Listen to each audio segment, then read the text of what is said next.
فندق نور الدنيا. يلا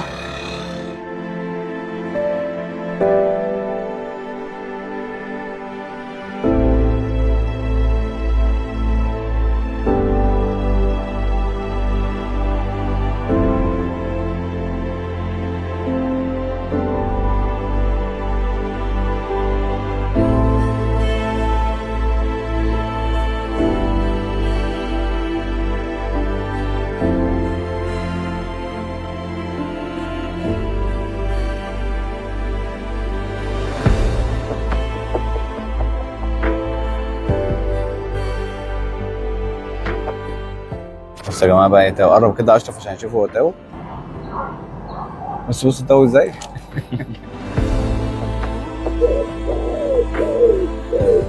يعني لما بيكون متضايق بكون عارف. وافي قوي.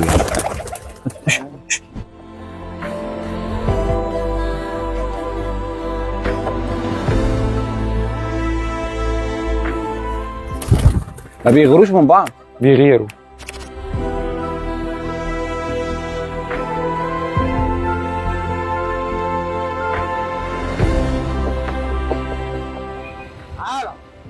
تعالى برافو.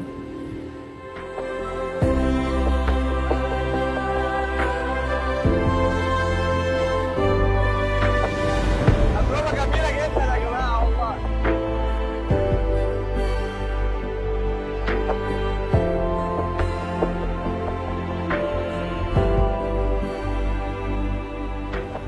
الناس ماشية بتصورنا في الشارع. برافو عليك. سلام على الدنيا إذا لم يكن بها صديق صدوق صادق الوعد منصف. دي لو طايرة في السماء وشقاها بجناحاتها البيضة وسمعت صوت صاحبها تسيب السماء جري وتروح له. جايب لكم حكاية هتفرح قلوبكم اللي أبيض من اللبن الحليب. دي مش مجرد حمامة، دي حمامة بيتعمل لها مساج وصاحبها بيخليها تتاوب، بياخدها معاه على الموتوسيكل. بندق ده أشهر فرد حمام موجود في مصر.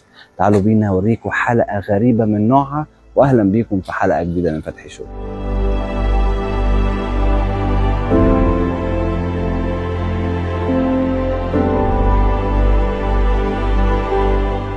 وصلتوا للمرحلة دي ازاي؟ بتكلموا ازاي؟ والله أنا بربي طيور من وأنا عندي 10 سنين، يعني بحب الحمام جدا. موضوع التدريب ده بدأه من 3 سنين ونص بالظبط.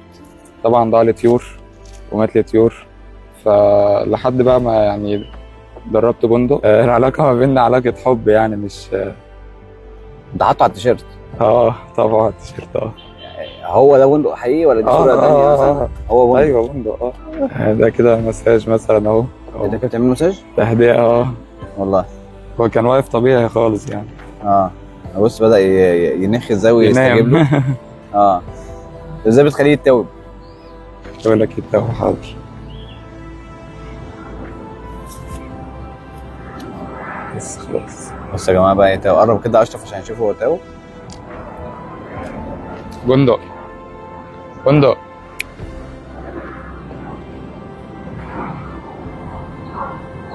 بص التاو ازاي.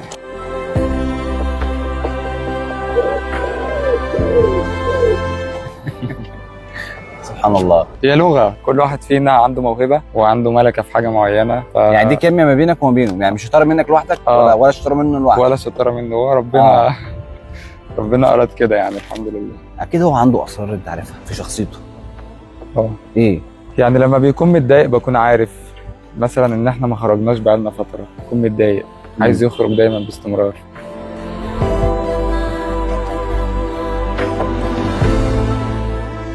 خليك كده زي ما دلوقتي يا جماعه بصوا هنعمل يعني تجربه. ما تحركش ده كده برضه، ما تحركش ده خالص.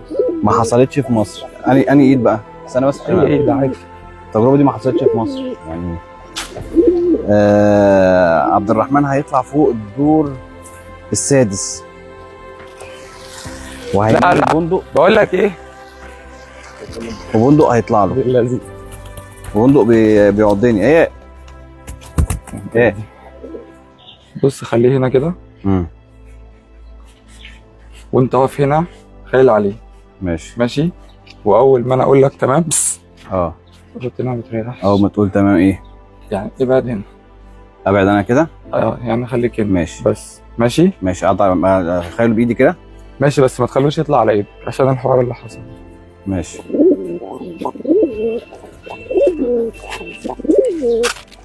عبد الرحمن دلوقتي هيطلع يا جماعه الدور السادس. الحركه دي مش اي حد، مفيش حد في مصر بيعملها اصلا يعني.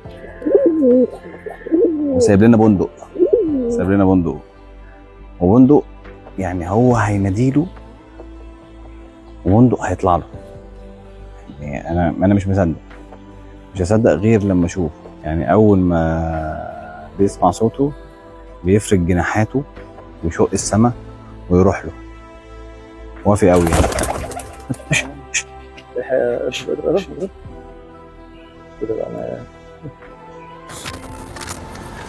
لو انت جت بقول لك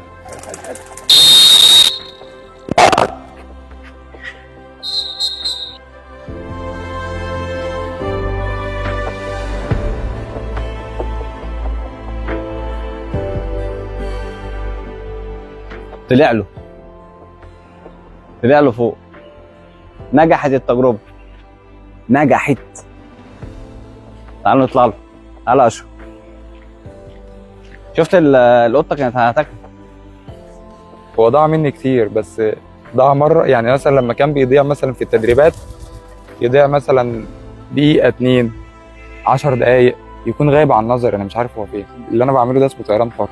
معتمد ان الحمام ممكن يسيبك ويمشي في اي لحظه. في بقى مره ضاع مني، قعد اسبوع بره ورجع بفضل ربنا طبعا. ثم الدبله دي عليها اسمي ورقم تليفوني. حد عنده ضمير وبيتقي ربنا رن عليا وتواصلت معاه وجبته الحمد لله. انت قلت لي ان هو بيتشقلب. بيتشقلب. ان هو ربنا النوع ده خلقه، النوع ده خضات، معروف عنه ان هو بيتشقلب شقلبات كتير جدا على الارض. ممكن يجيب 10 15 ورا بعض. مدربه ان هو طبعا بيمشي ورايا بالموتوسيكل مسافات، يعني اكتر مسافه طارها 6 كيلو متواصل. يعني بيحس بريحتي وبايدي وشكلي صوتي كده يعني. وزوكا برضو مدربه على مهاره اوريها لك دلوقتي. غير ان هو بنادي عليه يجي برضو. يعني زوكا لو سبته بنادي عليه يجي، بدربه على مهاره اهي.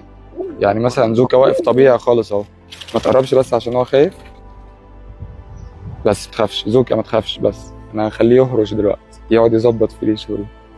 دي مهاره جديده مع زوكا. قريب. زوكا دي بقى اللغه اللي ما بيني وما بين الطيور بتاعتي. ما بيغيروش من بعض. بيغيروا على زوكا. بندق في البدايه طبعا لان هو اقدم منهم. كان بيحس ان انا مثلا مقصر معاه شويه.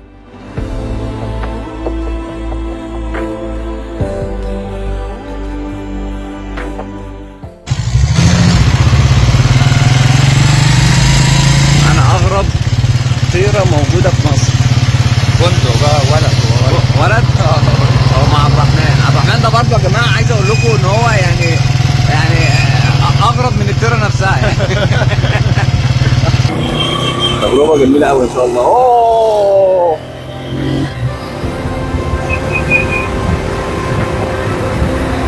وصل معايا طبعا.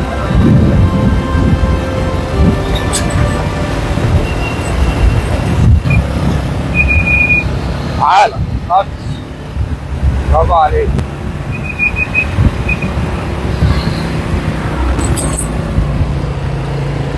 صح.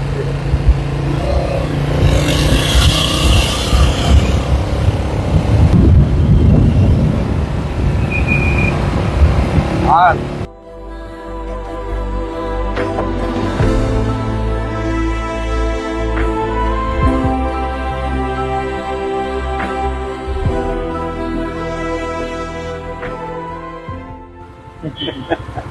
وقف على راسي. ايه اللي يخلي بندق يمشي وما يرجعش تاني؟ يعني مثلا انا احرمه من حاجه من الحاجات الطبيعيه بتاعته. طب لو بندق بيتكلم تفتكر هيقول لك ايه؟ هيقول لي اللي انا هقوله ده. إيه؟ سلام على الدنيا اذا لم يكن بها صديق صدوق صادق الوعد منصف. الله الله الله. وانا صغير كنت مشتري مثلا جوز حمام غالي قوي، وانا بحب النوع ده قوي. انا ربيت انواع كتير جدا، في اللي حبيته وفي اللي حبيته متوسط، في اللي حبيته قليل، في اللي حبيته جامد شدني قوي. طبعا مثلا جوز حمام غاليين قوي، واجي مثلا اعودهم على البيت يضيعوا مثلا، فكنت مثلا اعيط احزن. ايه النوع اللي انت حبيته؟ انت قلت لي في نوع حبيته قوي. الزاجل حبيته جدا جدا، والحمام الزينه برضه. الحمام الغزار، انا بحب جميع انواع الحمام. انت بتاكل حمام اصلا؟ باكل حمام. للاسف في ناس تقول لي انت ازاي يجي لك قلب انت تاكل حمام؟ يا جماعه عادي، ما حاجه حلال يعني.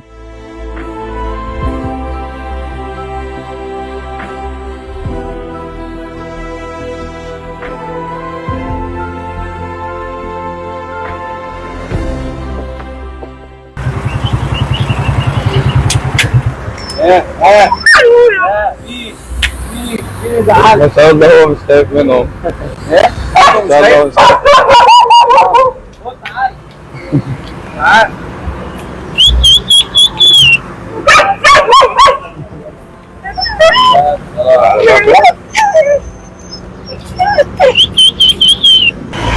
ازاي اتحكمت يعني انت احنا ماشيين في وسط عربيات وزحمه وسرعه وهي ماشيه معاك برضو ايه على نفس الريتم، ازاي بقى؟ والله ده كله مع التدريب المستمر. يعني في البدايه اصلا هو كان بيخاف جدا تعالى في البدايه طبعا هو كان بيخاف جدا من الصوت اصلا والعربيات والبشر.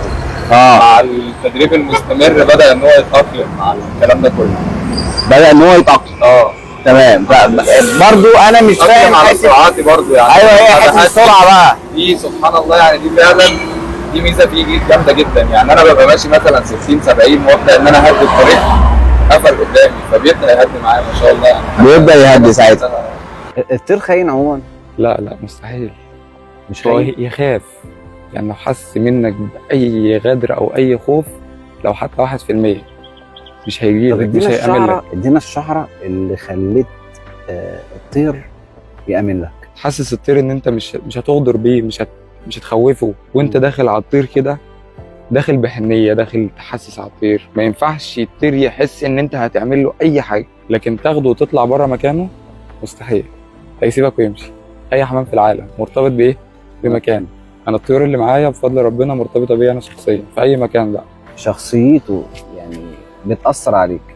طبعا. يعني انا حاسس ان انت هادي في هدوء. حاسس ان انت صادق في صدق. تبارك الله احسن الخالقين، سبحانه من خلق فابدع.